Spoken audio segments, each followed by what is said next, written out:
My name is Ethan Monroe, and what I'm about to tell you still gives me chills every time I think about it.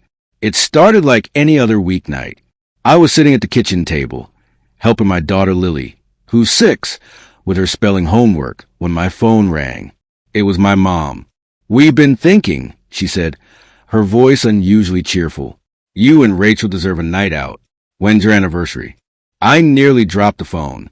In all the years Rachel and I have been married, not once had my parents ever offered to babysit. Not when Lily was born. Not when we had the twins, Eli and Logan, 3 years later.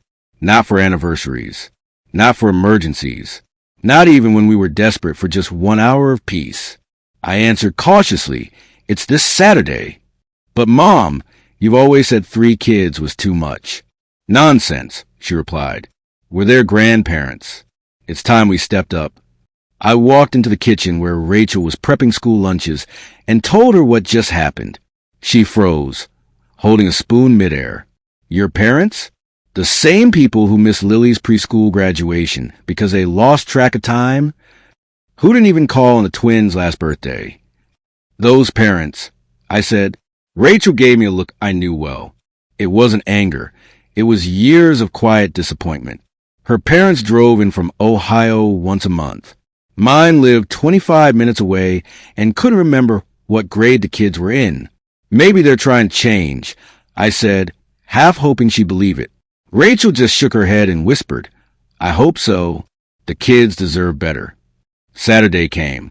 We had dinner reservations at the Italian place where Rachel and I had our first date. She wore a navy dress I hadn't seen in months. She looked beautiful, and for the first time in a long while, we felt like a couple, not just parents scraping through survival mode. At exactly 6 p.m., my parents arrived. On time. For the first time ever. Dad brought an overnight bag. Mom walked in with a container of cookies she claimed were homemade, but I recognized the store packaging she tried to hide. "The kids are really looking forward to this." I lied. Lily was excited. The twins barely looked up from their tablets. Rachel gave the usual rundown. Eli and Logan go to bed at 8. Lily at 8:30. Emergency numbers are on the fridge. And Lily's inhaler is in the bathroom cabinet. "We raised 2 kids," Mom snapped. "We know how to handle children." As we were about to leave, I noticed Dad lingering by the overnight bag in the hallway. Something about how he stood, the way he blocked it with his body, made my stomach twist. "Everything okay, Dad?" He smiled too wide, just excited to spend time with the grandkids. I didn't buy it. Rachel came downstairs adjusting her earring. She smiled and reached for the bag. "I'll take this up to the guest room." "No!"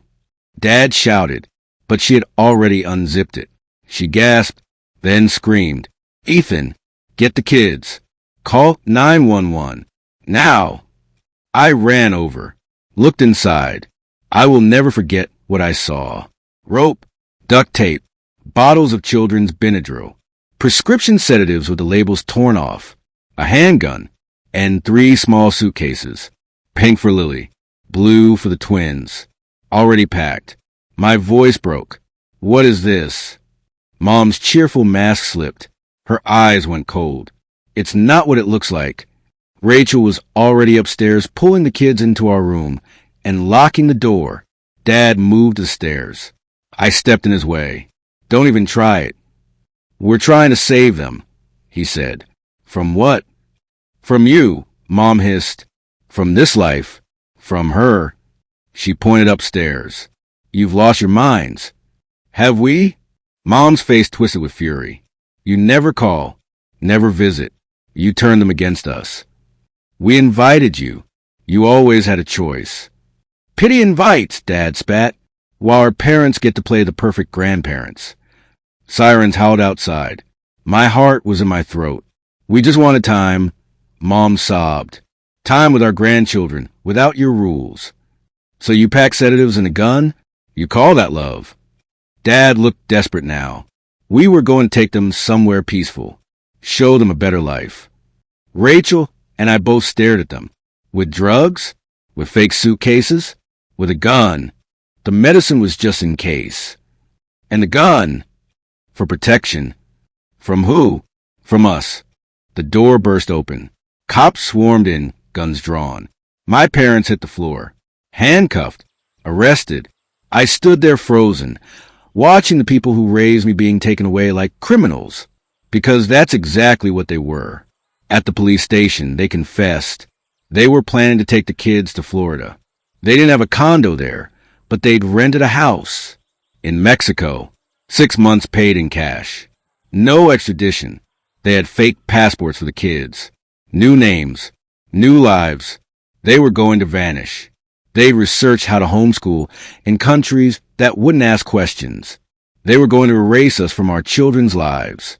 That night, Rachel and I just sat there, holding the kids close. Lily asked, "Were Grandma and Grandpa going to take us away?" I could barely speak. They were confused, I said. They made some very bad decisions.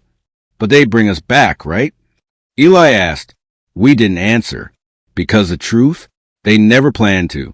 The trial was brutal. Their lawyers called them loving grandparents. But the jury didn't buy it. Not with the sedatives. Not with the fake documents. They were both sentenced to 15 years. Parole in 7. Explaining it to the kids was the hardest thing I've ever done. Lily had nightmares for months. Started checking every lock in the house. Logan stopped sleeping in his own bed.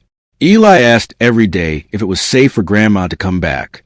It's been 2 years. The kids are healing. Rachel's parents move closer. They show up. They bake cookies for real. They sit through school plays and soccer games and messy finger painting sessions.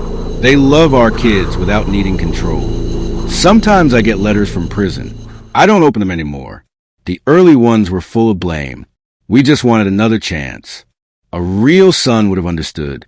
But I am a real son. One who protects his family. One who understands that love isn't about control. It's about showing up when it counts.